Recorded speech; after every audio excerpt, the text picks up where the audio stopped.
जय हिंद दोस्तों, स्वागत है आपका हमारे यूट्यूब चैनल चंद्रहास ज्ञान सर्विसेज में। और दोस्तों आज हम लोग 4th चैप्टर के बारे में पढ़े। 3rd चैप्टर तक हम लोग पढ़ चुके थे एनसीईआरटी में, और आज दोस्तों हम लोग पढ़ने वाले हैं 4th चैप्टर के बारे में। ठीक है, तो 4th चैप्टर के बारे में पढ़ना है दोस्तों आज हम लोगों को, और इसमें पढ़ना है दोस्तों आदिवासी दिक्कू और एक स्वर्ण युग की कल्पना।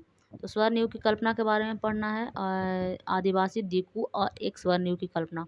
इस चैप्टर में ये देखिए क्या वर्णन किया है। बोल रहे 1895 में बिरला नाम का एक आदमी को झारखंड के छोटा नागपुर के जंगल में और गांव में घूमते हुए देखा गया। तो बिरसा नाम का एक आदमी है, उसका नाम है क्या, बिरसा, और उसको देखा गया छोटा नागपुर के पहाड़ में, झारखंड में। ठीक है, छोटा नागपुर के पहाड़ का आप लोग सुने होंगे। तो छोटा नागपुर के जंगल में देखा गया है, झारखंड में, उस आदमी को घूमते हुए।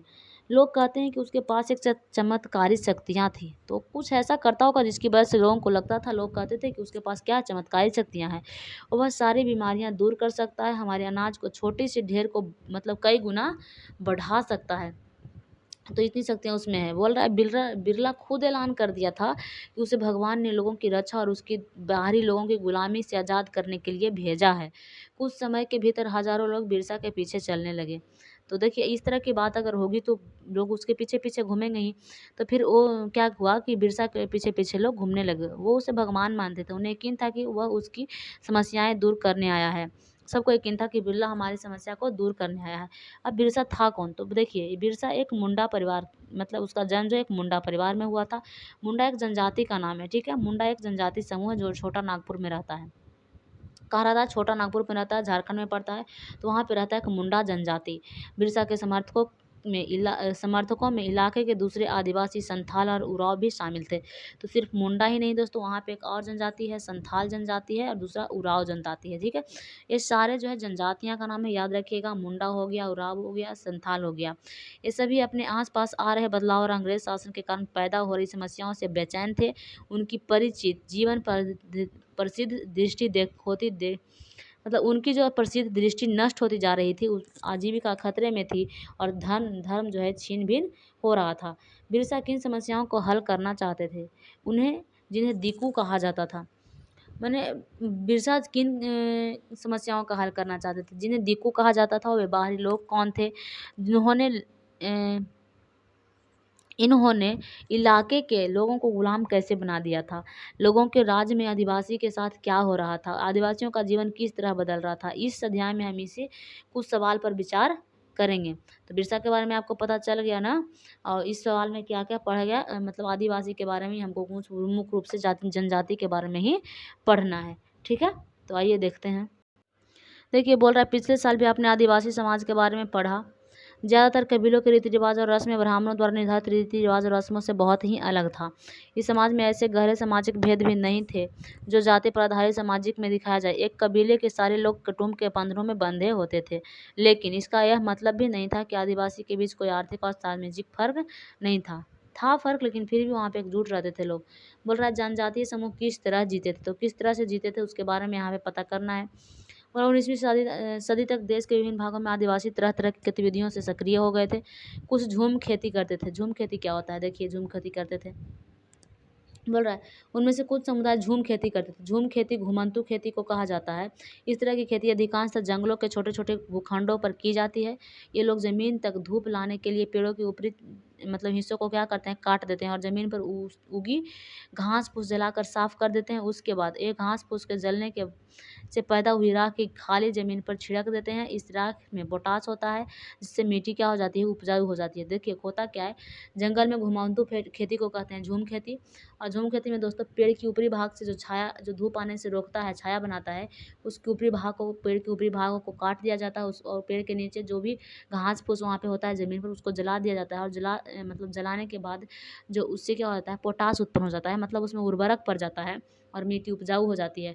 फिर उसको लोग कुल्हाड़ी से पेड़ को काटते हैं, पेड़ को खुद उसको ज़मीन को क्या करते हैं, कुदाल से जोतते हैं, मतलब खोदते हैं, खुरच देते हैं, और फिर खेतों में जोतने और बीज रोपने के बजाय उन्हें बस खेत में बिखेर देते हैं। रोपते नहीं हैं, खेत में ऐसे ही बूंद दिए, बिखेर दिए। जब एक बार फसल तैयार हो जाता है तो उसे काट कर वे दूसरी जगह लिए चले जाते हैं, और जहाँ पे उन्होंने अभी फसल काटी थी, वह जगह कई साल तक परती पड़ी रहती थी। तो इस तरह की चीज़ें कुछ होती थी झूम खेती में। ठीक है, परती क्या होता है? परती कुछ समय के लिए बिना खेती छोड़ दिए जाने वाली ज़मीन, ताकि उसमें मिट्टी का दोबारा उपजाऊ शक्ति बना रहे, तो उसको परती कहते हैं। साल का एक पेड़ होता है, और मछुआ की अगर बात करें तो एक फूल जिसे खाया जाता है या शराब बनाने के लिए इस्तेमाल किया जाता है, उसको महुआ कहते हैं, इस फूल का नाम है। देखिए, घुमंतू किसान मुख्य रूप से पूर्वोत्तर और मध्य भारत में पर्वतीय व जंगलीय पट्टियों में ही रहते थे। इन आदिवासी समुदायों की जिंदगी जंगलों में बेरोक टोक, मतलब बिना रोक टोक के आवाजाही और फसल उगाने के लिए जमीन और जंगलों के इस्तेमाल पर आधारित थे। वे केवल इसी तरीके से घुमंतू खेती पर कर सकते थे। ठीक है, तो इस तरह के वहाँ पे चीज़ें थी मध्य भारत में और पर्वतीय पूर्वोत्तर भारत में। बोल रहा है कुछ शिकारी और संग्राहक थे। तो देखिए, कुछ शिकारी भी थे, संग्राहक भी थे। कैसे थे?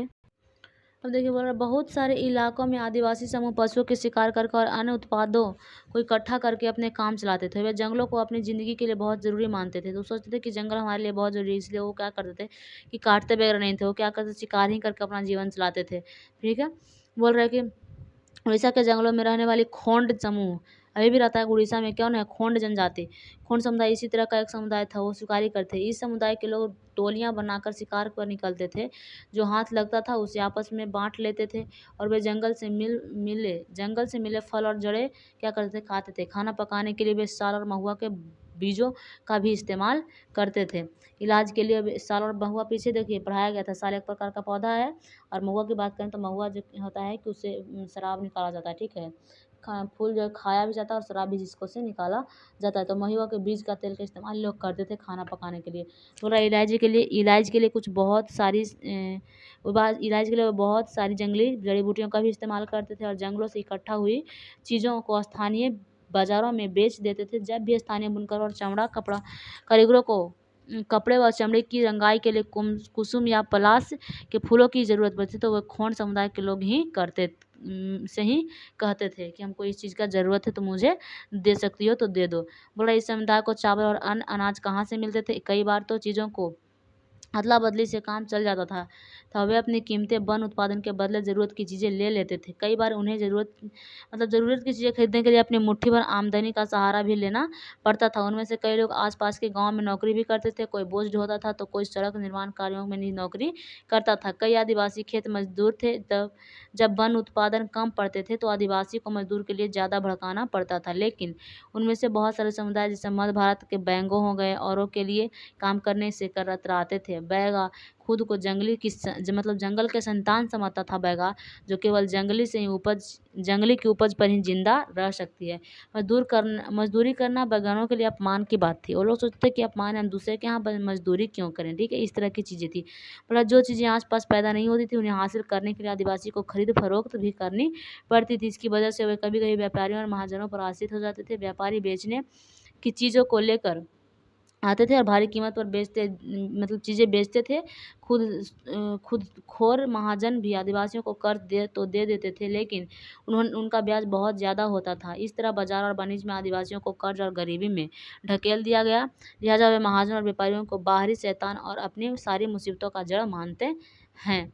अब देखिए, यहाँ पे एक चित्र दे रहा है भारत में कुछ आदिवासी समूह के इलाके। तो आदिवासी समूह के इलाके देखिए कहाँ कहाँ पे है, उसका यहाँ पे निशान दिया है। जैसे भीम हो गया, सहरिया हो गया, भटिया हो गया। देखिए भटिया है, सहरिया वो भील है, गोंड वगैरह यहाँ पे है। उसके बाद बैरा, इसमिया, गोंड सारा यहाँ पे है। ये सारे जाति का नियंत्रण। संथाल, मुंडा और आप इधर है, देख लीजिए। खासी, खासा, रियांग, नांगा, अपटामनी। तो इस सारे चीज़ यहाँ पे दे रहा है, जो जनजातियाँ का विकास हुआ है।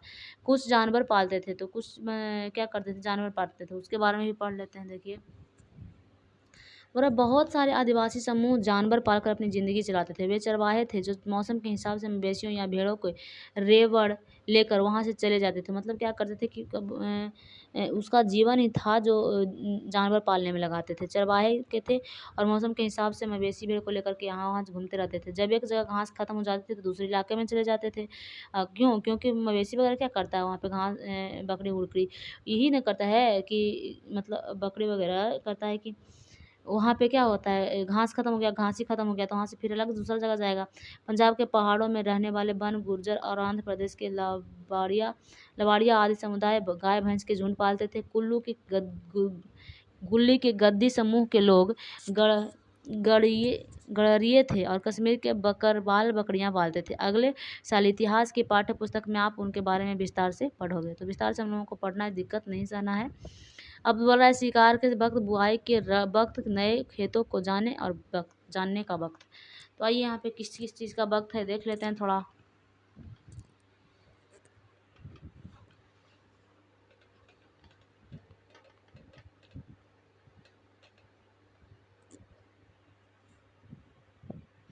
देखिए दोस्तों, बोल रहा है कि क्या आप कभी इस बात पर ध्यान दिया है कि विभिन्न प्रकार के समाजों में रहने वाले लोगों को काम और समय के बारे में समझदारी एक जैसी नहीं होती है। तो सही बात है, एक जैसी नहीं होती है। विभिन्न क्षेत्रों में रहने वाले घमंतु आदिवासियों का, शिकारियों का जीवन एक खास क्रम और मर्द औरत के बीच कामों का बंटवारा से चलती थी। तो सारा का काम बटा हुआ रहता था। ब्रिटिश मानव विज्ञानी बेरियर एलिवन ने कहते हैं कि 1930 से 1940 के दशक में कई साल मध्य भारत के बैंक और खून समुदाय के बीच जो है बिताए थे। एल्विन द्वारा लिखते हैं कि अंशों को पढ़कर इस समय क्रम और कामों में बंटवारे को समझा जा सकता है। वे लिखते हैं, क्या लिखते हैं, चैत में औरतें इकट्ठा करने और बेचे बचे खुचे ठुंडों को काटने लगती थी। पुरुष बड़े बड़े पेड़ काटते थे और शिकार पर जाते थे। शिकार पूरे चांद के समय पूर्व से होता था और शिकार के लिए बांस के फंदों का इस्तेमाल किया जाता था। औरत सागो, इलामी, मशरूम आदि का फल बीनकर क्या करती थी, बीनती रहती थी, ठीक है, बीनकर लाती थी। बैगा औरतें या तो केवल जड़ें और कंद इकट्ठा करती थी या महुआ के बीज भी इकट्ठा करती थी। और मध्य भारत के आदिवासी में बैगाओं के सबसे अच्छा शिकारी माना जाता था। तो कौन अच्छा सबसे अच्छा माना जाता था, मध्य भारत के बैगाओ जो जनजाति था उसको। बैसाख में जंगलों को जलाया जाता था। औरतें जली लकड़ी को ईंधन के रूप में बीन लेती थी, मतलब चुन लेती थी। और आदमी शिकार पर जाते रहते थे लेकिन गांव के दूर नहीं जाते थे। जेठ में क्या होती थी, बुआई होती थी, शिकार चलता रहता था। आषाढ़ में अढ़ार से भादों तक मर्द खेतों में काम करते थे। क्वार की कलियां आने लगती थी, करतियां मतलब कुटके में, पूरा एकदम प्रोसेस बताया कि किस तरह से था। और कुछ नहीं इसमें, अगहन में सारी फसलें तैयार हो जाती थी और पूस में फटकन किया जाता था। नाच गाना और शादियों भी पूस के महीने में ही किए जाते थे। माँ के पुरुष नए बेवड़ की तरफ चल देते थे। इस दौरान शिकार नई चीज की मतलब संघर्ष जीने का मूल गतिविधि होती थी। यह चक्र पहले साल का होता था, दूसरे साल शिकार के लिए ज़्यादा समय मिल जाता था क्योंकि केवल कुछ फसलों को ही बुआई कटाई होती थी। क्योंकि भोजन काफ़ी होता था इसलिए पुरुष बड़ों में ही रहते थे और तीसरे साल में भोजन के लिए उन उत्पादों को भी ज़रूरत पड़ने लगती थी। तो इस तरह से दोस्तों यहाँ पे वो लोग करते थे। एक ईंधन की लकड़ी ले जाते हुए एक संथाल लड़की है, संथाल जनजाति का है, और बच्चे वन उपज इकट्ठा करने के लिए अपने माओ के साथ जंगल में जाते थे। तो संथाल जनजाति का है, देखिए लीजिए इसको, इस लड़की जो है संथाल जनजाति का है, ठीक है। अब देखिए बेवर यहाँ पे बार बार कर रहा है। बेवर क्या है, बेवर मध्य प्रदेश की घुमंतू खेती के इस्तेमाल करने वाला एक शब्द है। अब देखिए कुछ लोग एक जगह खेती करते थे, तो कुछ लोग जो थे एक ही जगह पर रह करके खेती करते थे, तो वो क्या है उसके बारे में थोड़ा जान लेते हैं। बोला 19वीं सदी में पहले ही बहुत सारे जनजातीय कबीले में एक जगह टिक कर खेती करने लगे थे। वे बार बार जगह बदलने के बजाय साल 10 साल एक ही जगह खेती करते रहे। वे हलों को प्रयोग करने के लिए और धीरे धीरे उन्हें जमीन का विकास मतलब अधिकार भी मिलते जा रहे थे। बहुत सारे समुदाय में छोटा नागपुर के मुंडाओं की तरह जमीन पूरे कबीले की संपत्ति होती थी। कुल के सभी सदस्यों ने उन मूल निवासियों को वंशज माना है जिन्होंने सबसे पहले आकर जमीन का साफ कर दिया था। लिहाजा जमीन पर सभी का बराबर हक होता था। फिर भी अक्सर ऐसा होता था कि कुल के कुछ लोग औरत से ज़्यादा ताकत जुटा लेते थे, कुछ मुखिया बन जाते थे और बाकी उनके अनुयायी होते थे। जो ताकतवर होते वे खुद को खेती करने के लिए बजाय अपनी अफसर अपनी ज़मीन बटाई पर दे देते थे, मतलब बटैया दे देते थे कि तुम हमको करो, आधा देना, ठीक है। बोल रहा है ब्रिटिश सरकार के गोंड और संथाल जैसे कुछ जगह ठहर कर रहने वालों आदिवासी समूह, सिकाई समूह और घुमंतू खेती करने वाले के मुकाबले ज़्यादा सब दिखाई देते थे और जंगल में रहने वालों को जंगली और बर्बर माना जाता था, ठीक है। अंग्रेज़ों को लगता था कि उन्हें स्थायी रूप से एक जगह बसाना और सब बनाना जरूरी है, ठीक है। तो घूमते थे तो इसी तरह से उसका माइंड भी काम करता था। अब दोस्तों देखिए हम बाकी का चैप्टर जो है आगे पढ़ाएंगे कल। आज फिलहाल इतना ही रहने देते हैं, ठीक है। कुछ थोड़ा दोस्तों आप लोग समझिए, थोड़ा-सा हमको बहुत दिक्कत थोड़ा-सा कुछ हो रहा है और नहीं तो कहीं जा रहे हैं, ठीक है? आगे दोस्तों इस चैप्टर का बाकी जो पार्ट है हम सेकंड पार्ट में पढ़ाएँगे और आज के लिए बस इतना ही रहने देते हैं, ठीक है? जय हिंद दोस्तों।